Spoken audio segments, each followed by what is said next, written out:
I love being here. And I can't think of a group in all of the world that I would be more honored to get to speak to than this group right here. You are heroes to me. And you are people who are shouldering a great load for the church, and you're doing something very, very significant with your life. And I thank you for being here and investing in this.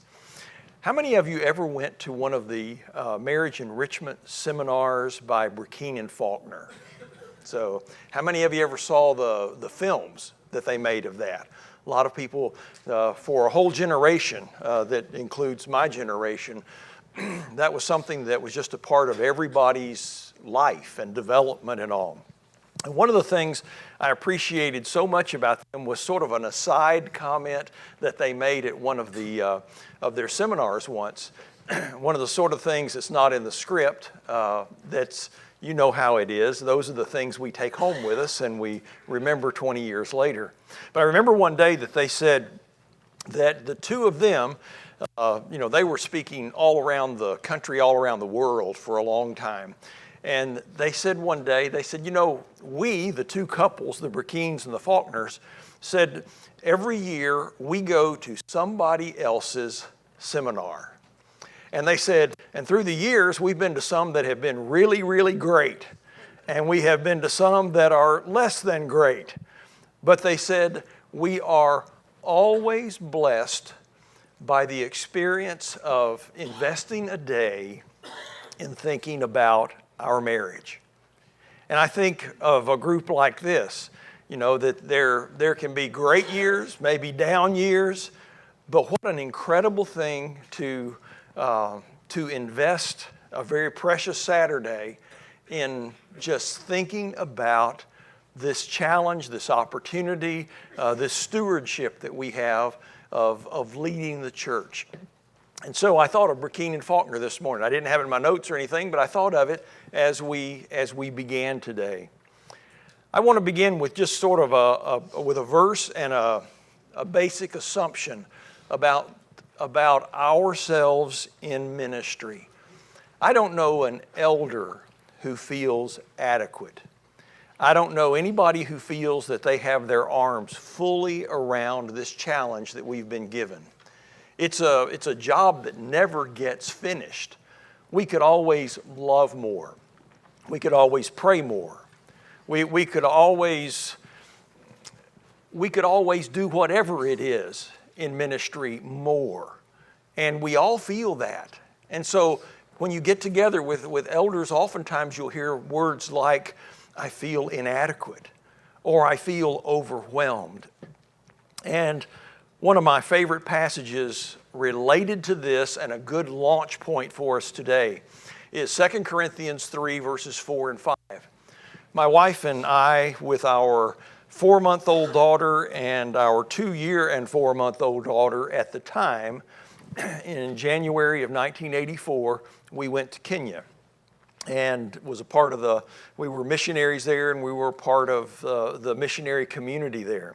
Some of my good friends who were out in Western Kenya, been there about 10 years before we got there.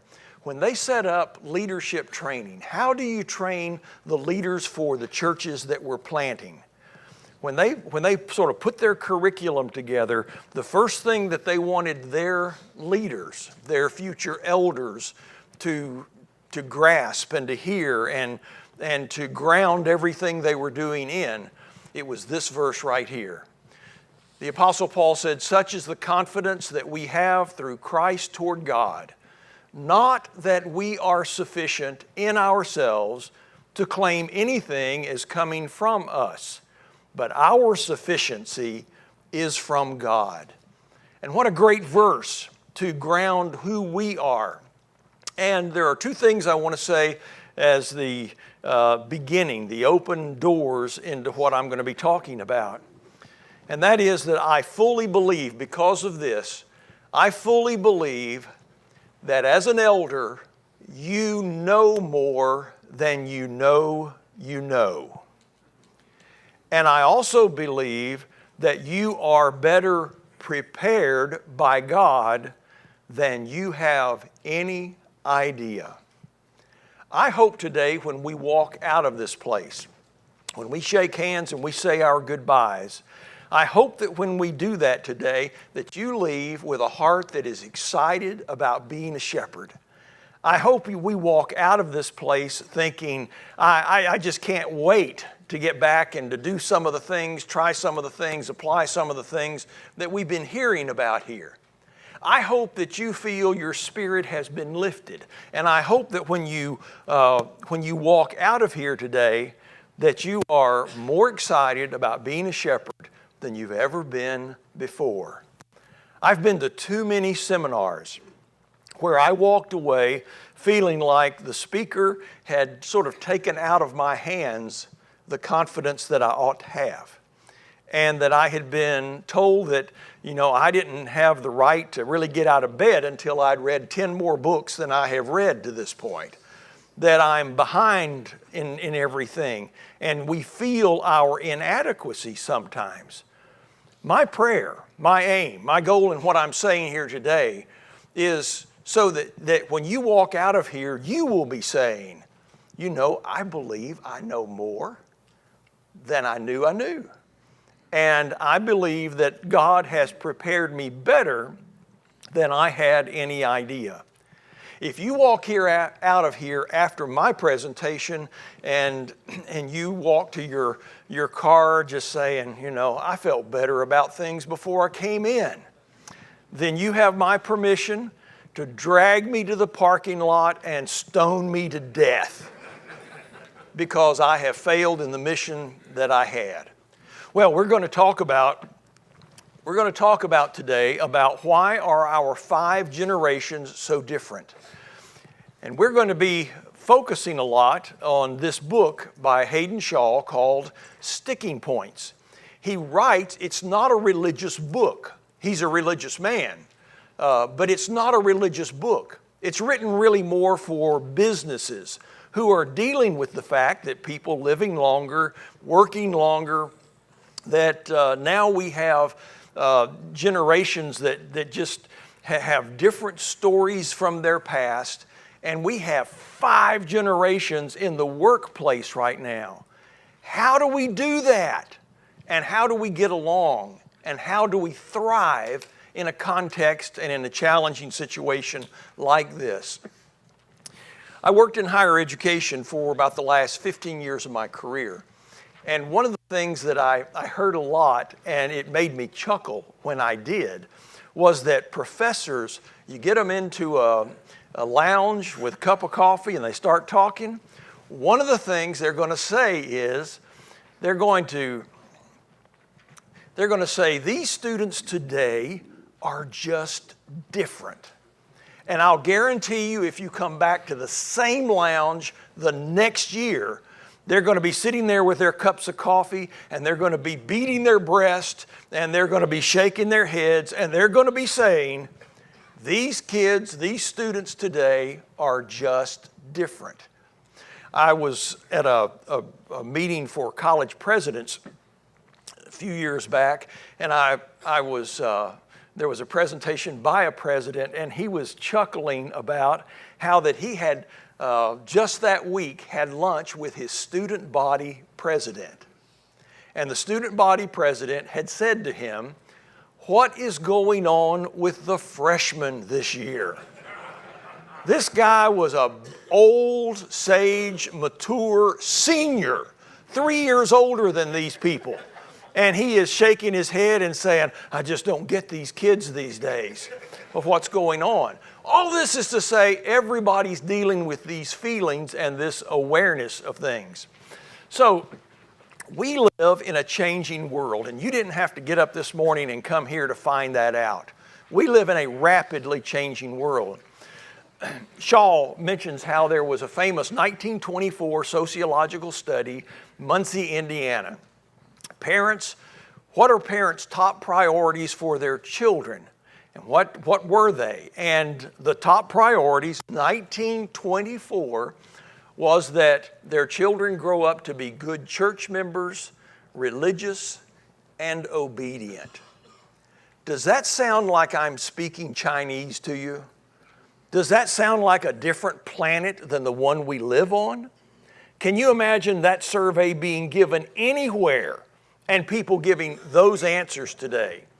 And then later, 1999, they followed up with that, and sociologists did a detailed study for comparison. And you know what parents wanted for their children then? Not a word about faith, not a word about church members, religious or obedient. They wanted their children to grow up to be tolerant, independent thinkers. That's a different planet. That's a different group of people. And that was a different mission statement for another generation of parents. So the world is changing. And if, as I said, you didn't have to come here to hear that. I love this as a way to jump into this from Shaw. He says, it's okay to think about a different generation the same way we might think about a different country. It's a nice place to visit, but I wouldn't want to live there. Of course, we will feel more comfortable with our own generation's customs, music, approaches, and values. I have a blessing in my life that I never even had the good sense to hope for, and that we moved back to Cookeville, Tennessee. I am living on a piece of land that's a part of my dad's 35 acres, and we built a house there, and every morning that I'm in town, I have breakfast with my 89-year-old mother and my 92-year-old dad. God has been so good to me, and what an incredible blessing. Now, as a part of this, on Friday mornings at 6 o'clock, and why 6 o'clock? Only the Lord knows. But at 6 o'clock, my dad has a group of people that are in really from about 80 to early 90s. His friends, a dozen of them, that get together at a place called the Dipsy Doodle. Now, if that doesn't inspire respect, I don't know what would. But at the Dipsy Doodle, they get together for breakfast. I am the youth group. I'm 68 years old. And it is fascinating to hear these people talk about trying to live in the world of 2025 in their 80s or 90s. And it's just like the world has gone nuts, which is what old men have been saying for thousands of years. But it's an entertaining thing. It is a foreign land for them. They sound like they're living in a foreign country. Our own generation will always feel more like home, but that doesn't mean that we can't visit other cultures and learn to appreciate them and speak their language. Think of yourselves, Shaw is saying, though he's not writing to shepherds, but boy, does it apply. Think of yourself as a missionary, that you're going to go from your home where you know things and you're comfortable and you know how to live. But think of yourself as a missionary who then loads up, flies maybe across the ocean, and then we land and people are speaking a different language. And from the moment we get out of the airport, our noses tell us that we are in a different place. It's just a different land. Now, if we did that as missionaries, we know that we would have a lot of work to do to go and just simply come to understand these people and understand their language and try to get a grasp of what normal behavior in this new land is. Shaw says, that's not a bad way for leaders to look at the generations.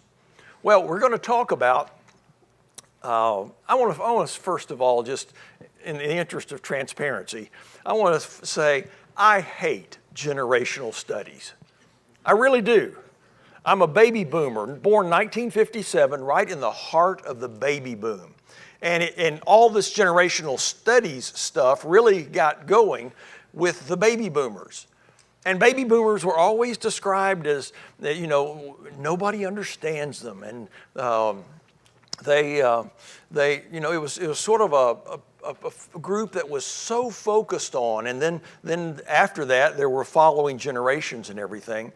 But it always seemed to be when we talked about baby boomers and read the books about baby boomers, it always seemed to be, you really don't understand them. And once again, for leaders, it's like taking your confidence away. That this is like a different species that came down from heaven that we've never related to before.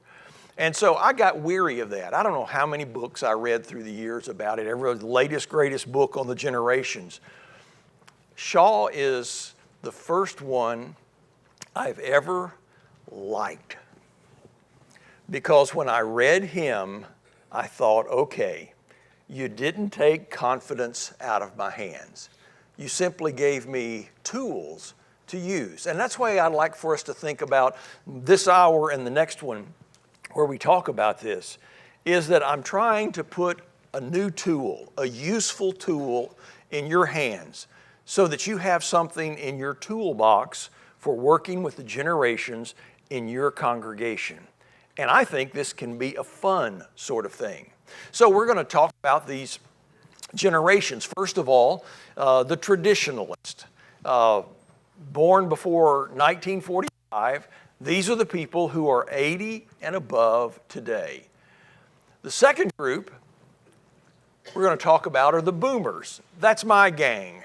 I've been trying to get myself adopted by another generation my whole life. But boomers are those born between 46 and 64. And so today we are that group from 79 to 61 today. And you can think about your family, you can think about your congregation, and who fits into what groups. Then there are the Xers. 1965 to 1980, they are between the ages of 60 and 45 today. A couple of years ago, I taught a class in the Freed Hardeman Doctor of Ministry program on intergenerational ministry. And that's the first time I was exposed to Shaw and had read his book. And I remember when I was teaching my students about this book, there was one person, it was all done by Zoom, so we were kind of the Brady Bunch on the screen, as you know, in classroom. And there was one person on the screen that I could tell by body language and facial expression, he was pushing back on me from day one. And real skeptical about it, and this just sounds kind of egg-headed and, makes no sense and all that, until the day we got to Xers. And he is an Xer. And the day we did that, he lit up the screen. And he was beside himself. And he said, "That's me. That's my generation. That's exactly how we would process that." And I thought, wow, that was just sort of the great affirmation of the things that were being said. So these are the 60 to 45s. The millennials have been sort of the kicking dog of the generations for the last 15 years or so. And Shaw himself has a lecture on YouTube where he talks about how that half of what you've heard about millennials is wrong. And you might want to just go and watch that. I think he has a great point to make. But these are the 81 to 98 folks. These are folks that I worked with a lot when I was in higher education, 44 to 27 years old today. And as I said, it's sort of letting up a little bit now as they're getting a little older, but they have been so abused by everybody else, saying, what about these millennials? Aren't they pathetic? And then the last group that's coming along is Gen Z. And that's the label that's been given to people born 99 to 2019. They're between the ages of 26 and 6 today. They're the ones that are coming along. Shaw, this was so helpful to me. Shaw said, we got to think about ghost stories. We got to think about the stories that our generations have told over and over and over. The things that shaped the different generations. We don't see things the same way. Now, it may be a lot like, there are things that are true, I think, in every generation about when we're young, we tend to do this, and when we get a little older, this, and when we get old, it's that. But Shaw said, let's think about our generations in terms of the stories that these generations tell and that everybody tells about them.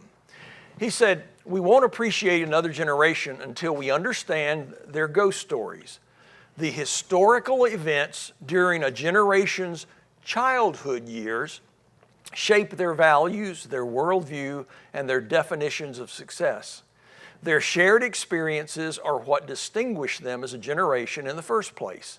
That's why they use their ghost stories to explain themselves to other generations. So, Shaw is saying our ghost stories shape us. Let's think about those. And a very quick, and this is painting with a big brush. And one of my convictions about generational studies is there are a whole lot more important things about who I am as a person than simply the date on my birth certificate. But the date on my birth certificate is significant. Traditionalists, what were their ghost stories? What are the stories that they have talked about all their lives? What are the stories that the guys at the Dipsy Doodle are still talking about, just this last Friday morning at 6 o'clock? Well, one of the great stories of the traditionalist is the Great Depression. I can't tell you how much the Great Depression is talked about at the Dipsy Doodle. It's been quite a while here, but living through the Depression and what people didn't have. One of my favorite quotes from my own dad was, in looking back at his growing up, he said, we weren't poor. We just didn't have any money. And what he's saying is, we weren't worried about, are we going to be able to eat today? Because we could go and dig it out of the ground or kill it or whatever, but we weren't worried about, are we going to starve to death? But we didn't have any money. And what did we do because we didn't have money? And how did that shape a generation? Well, the Great Depression is one of their primary ghost stories. The second one is World War II.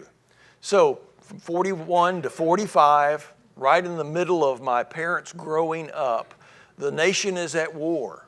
We are under threat. There's great uncertainty.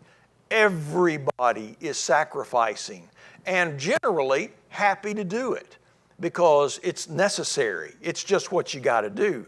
And I think for this generation, one of the things you would say was a mantra for them was, you do what you got to do.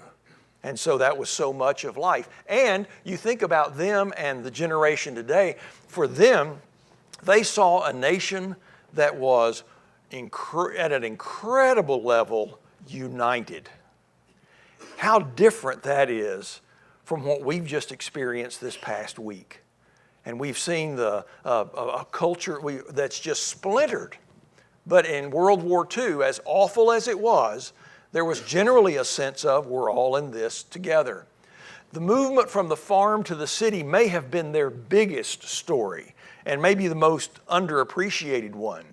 But during the 20th century, the world moved from the farm to the city.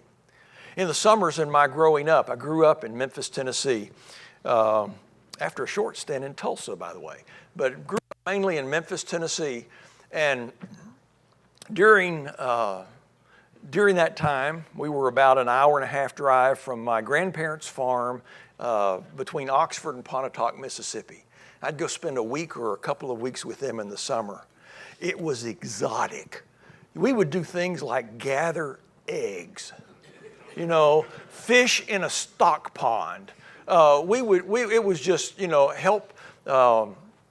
help with so many things. And in the nights, you lay in bed and you waited till you could stop sweating to finally go to sleep. The darkest dark I've ever known in my life. All of that from farm life. And I'm so thankful that I got to experience a little bit of that. Don't know that I would want to live there, but I got to experience a little bit of that and understand the stories that I heard from family growing up and all of that. The boomers, when we think about boomer life, the boom of babies. Like I said, I was born in 1957, right in the heart of the baby boom. I went to school in portable buildings. In the 3rd grade, I didn't even get to go to school at school. We went to school on a school bus and then rode another school bus to a Presbyterian church where we had 3rd grade. There was one year I didn't have a spelling book until the 6th week. It was just, they didn't plan on us. They didn't expect us. We were a wave of things. And so just the idea of being special after a war and so much death and loss, and we were raised being told that we were special. Television, I was in the 1st grade when JFK was shot, and that, you know, that picture of his riding through Dallas and in the car and the funeral procession and all of those things, man, that was ingrained in me, and I was asked about where I was when that happened for all of my educational life. It was a shaping event, and as a culture, we experienced the same thing all at the same time. Then there was the idea of the generation gap. I was thinking this week, I wish there were some way that I could know when the first time that my 89-year-old mother and 92-year-old father, I wish I could know how old they were the first time they heard the word teenager. Teenagers as a species did not exist when they were born, and it became an obsession in the 60s. I would love to know the first time my parents even heard the word teenager, and the idea that there was something, we weren't just a younger version of adults, but we were like something different. We were, quote unquote, teenagers. The next generation to come along, the Xers, right after this big wave of the baby boom came along, they were squished between 2 larger generations. And as a result, they've always sort of taken a little bit of a back seat. And they've had a sense of, you know, where we don't have the same voice. They've been a lot more pragmatic in a lot of things, but they're squished between those two. These are the folks that were growing up when we began talking about divorce so much and latchkey kids. Moms going in floods back into the workforce, and it's just a different thing. These are the kids, and they're not kids now. They're 60 years old to 45. But these are the folks who grew up eating cereal, looking at somebody's face on a milk carton. Now, if that doesn't shape you, I don't know what would. They also were the first generation in recent years to be told that you're not going to be as well off as the generations before. My generation, we knew we were taking a quantum leap forward in terms of prosperity and possibilities and educational opportunities and all of that. I mean, the trajectory was to the sky. And these folks come along and are being told, I remember when it first started being whispered, and you know, we're really telling these folks, you're not going to live in a better world than the world you came into. Millennials, their life, heavy parental involvement. So these are 44 to 27 today. I remember somebody passing along to me an article from the Dallas Morning News that was about CEOs, just people in the business world, who were wringing their hands about what do we do about all the mothers and dads who are coming to job interviews these days. You know, we've never seen this before. This is nuts. Well, this is this generation. Technology everywhere. And the idea of emerging adulthood. Emerging adulthood is simply saying it takes longer to grow up now. And I mean, I don't think that's something that we throw rocks at people about. The Dipsy Doodle group talks a lot about how, when I was 18, I was a man, and when I could work circles around anybody and all of this. And now, there was a book a few years ago by Brian Simmons, and it's called Wandering in the Wilderness. It was about the faith of the 20-somethings at the time.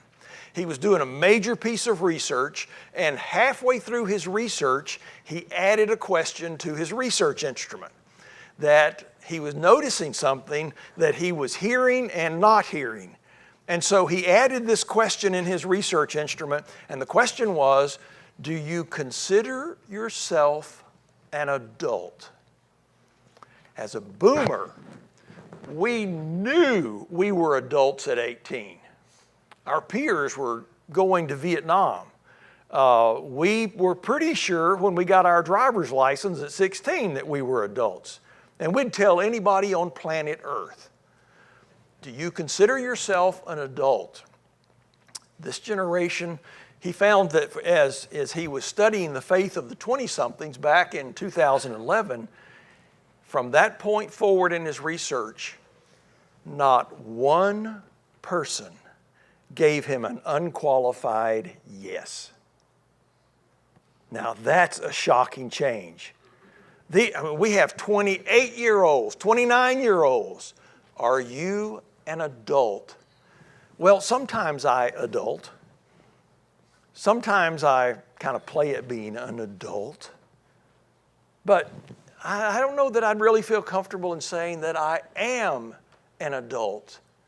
The world is changing, and we deal with a lot of these different generation things that are going on. And then Gen Z, 26 to 6 today. These are the folks that are in college and early into the working world, and they're born online. The Great Recession of 2008, they came of age at a time when economic uncertainty was a way of life. It was not a blip, not just something that happened. It was a way of life. And stress over mental health. When I was president at Harding, we were part of the Great American Conference in athletics, Division II athletics, NCAA athletics. And one day we were at an NCAA meeting, and so we had a conference meeting as a subset of that. Someone was one of the presidents, and this is all Arkansas and Oklahoma schools, and the president of the conference at that time said after a while, we'd done business, we'd dealt with really weighty matters in life, like, what should the size of the barrel of a softball bat be?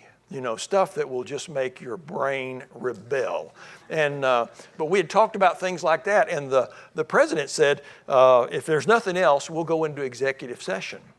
So all the athletic directors left, and it was just the presidents. And when they shut the door, he said, we really don't have any business. But he said, I just had to ask you all, are you seeing an explosion of mental health crisis on your campus? And he said, we don't know what's going on. And every hand in the room went up except for one. And that was a president who said, it hit us last year. And I had just talked to our director of our counseling center and how before I'd gone to that meeting, and he said, kept appointments are up 200% that year. There is something going on. There is a fragility about the subject of mental health and all. So for this at the beginning, this is just sort of, as I said, I'm just slapping paint on a wall with a big, big brush and talking in great exaggerated terms about the generations. But as shepherds, you know that we're dealing with folks who sometimes you just shake your head. Sometimes you may beat your head against a wall thinking, I don't understand this group or that group or the way things are seen and the way they change today. I think there's a passage that ought to be our guiding light in this. James 1:19, let everyone, this isn't just for shepherds, but my is it ever for shepherds. Let everyone be quick to hear, slow to speak, slow to anger. Anybody think that might be a great sign to have over the door as you go into a shepherd's meeting? Let us be quick to hear, slow to speak. There's a time to speak, and if you're going to be faithful shepherds, you got to speak. But let us be slow to speak, and let us first listen. And as Stephen Covey would say, let us seek first to understand. And then we have the right to step up and insist on being understood or work toward being understood. And slow to anger, in Scripture, that is not just another piece of icing on the cake. That's the cake itself.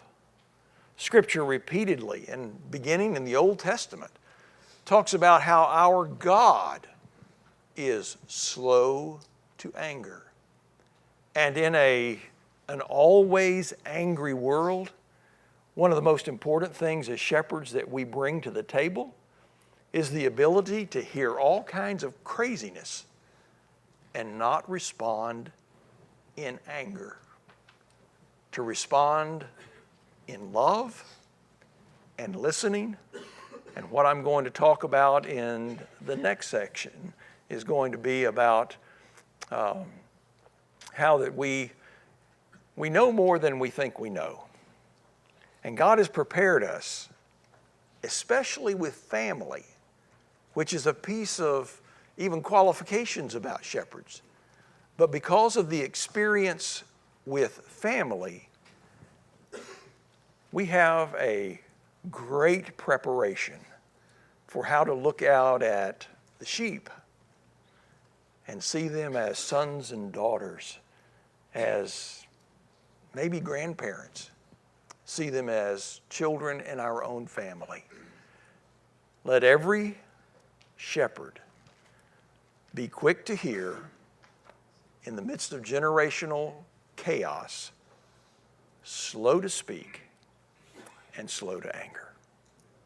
I look forward to the next session where we're going to talk about, this is just kind of describing the great strength of Shaw's book is how do we work with 5 generations to lead them in the Lord?